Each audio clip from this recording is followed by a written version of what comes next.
bonjour RTIV, merci beaucoup pour les questions d'actualité.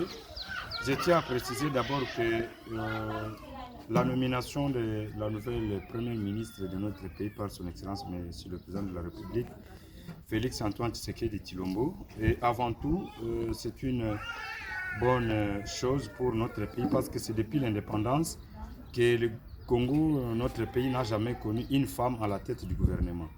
La Constitution ne prévoit pas le sexe d'un acteur politique, il parle de Premier ministre. Aujourd'hui, on a une femme. Ce n'est pas ceux qui pensent que le chef de l'État a nommé la femme pour concrétiser les mois de mars qui viennent de s'écouler, pour dire qu'on a valorisé la femme non plus. C'est parce que cette femme était déjà dans la lutte, elle était déjà dans le gouvernement Sama Lukonde, au ministère du Plan. Et cela a eu quand même de l'impact par rapport à ce secteur qu'il a eu à mener aux côtés de l'ancien Premier ministre Sama Lukonde.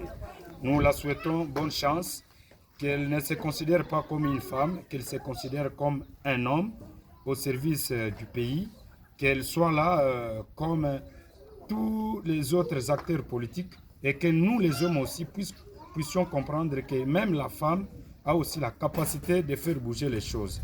Nous l'encourageons, nous la félicitons et les défis sont énormes. Il y a la situation sécuritaire, la situation économique.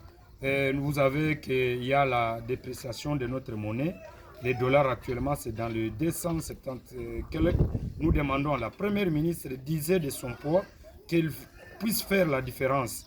Et nous avons passé les 5 ans avec le premier mandat et ce n'était pas facile parce qu'il y a eu quand même des chevauchements entre le FCC de l'ancien président de la République, Joseph Kabila Kabange, et le CACH, et les choses n'étaient pas vraiment bien conçues. Mais actuellement, l'UDPS au pouvoir, la première ministre qui vient d'être nommée, elle est membre de l'UDPS, et nous demandons aussi au président de la République d'éviter le schéma du PPRD qui y avait raflé tous les postes stratégiques.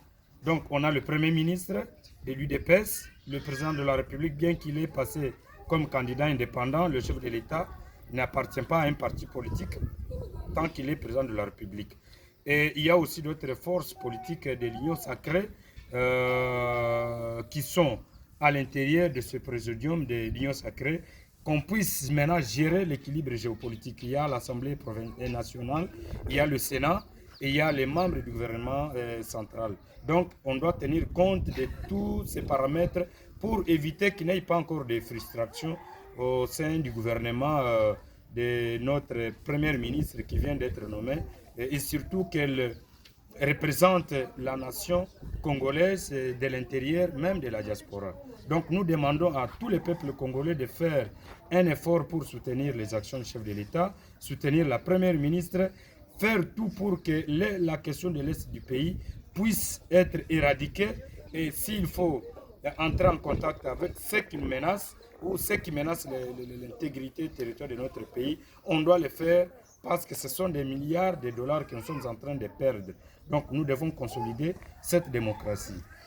Par rapport à la question des élections des gouverneurs en province, ici je demande à toutes les élites haut-katangaises de comprendre que la démocratie veut à ce que tous ceux-là qui ont postulé pour être élus gouverneurs de la province du Haut-Katanga, ce sont les filles et les fils du Haut-Katanga. Nous ne voulons pas qu'on puisse les opposer, c'est en démocratie. Mais pour la candidature de Jacques Aboula Katoué, c'est une candidature spéciale du fait que sa candidature a été déjà validée par le secrétaire général de l'UDPS, honorable Kabouya Augustin, et ensemble avec les 3 blocs qui sont majoritaires au niveau de l'Assemblée provinciale du Haut-Katanga, notamment l'UDPS, ARDEV de Jacques Aboula, vous savez que son parti a au moins 8 députés provinciaux. Donc l'UDPS a 9 députés, il y a aussi les ATDC.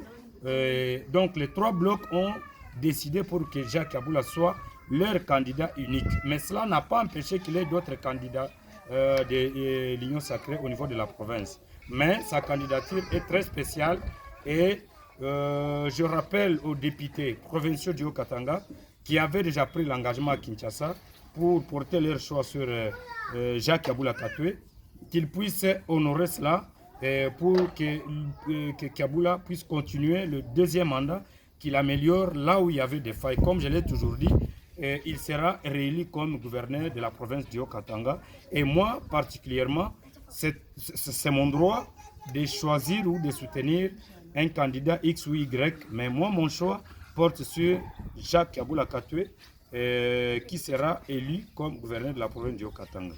À la question de l'Est du pays pour Nanga, nous lançons un message patriotique à ce monsieur qui a perdu la tête. N'oubliez pas qu'il a été soutenu par la République. Et je regrette pour un ancien président de la CENI, mais aujourd'hui qui prend des armes contre la République. Si Félix énerve certains, mais il faut comprendre que les institutions restent, les hommes passent. Tshisekedi passera, Tshisekedi ne sera pas éternel au pouvoir. Il va quitter demain ou le lendemain après le mandat. La Constitution lui donne des mandats et le peuple congolais a fait le choix pour qu'il soit réélu comme président de la République. Nous devons les soutenir. Mais prendre des armes pour aller lutter en dehors encore l'Est du pays ou se tourner contre la République, c'est inacceptable. À ceux-là qui rejoignent ce mouvement des rebelles à l'Est du pays pour massacrer, tuer nos compatriotes à l'Est du pays et penser qu'ils vont arriver à Kinshasa pour renverser le pouvoir, qu'ils se trompent. Et Nanga sera considéré comme les autres rebelles de l'ancien temps, comme Wamba Djawamba, comme les autres Unusumba, mais ils ont fait la rébellion, ils ne sont pas arrivés à Kinshasa. Il n'y a que Mouzé Laurent Désiré Kabila qui est arrivé à Kinshasa pour renverser le pouvoir de Mobutu parce qu'il était aussi en contact avec les puissances étrangères. Mais la rébellion de Nanga n'aura pas d'impact. Je lance un message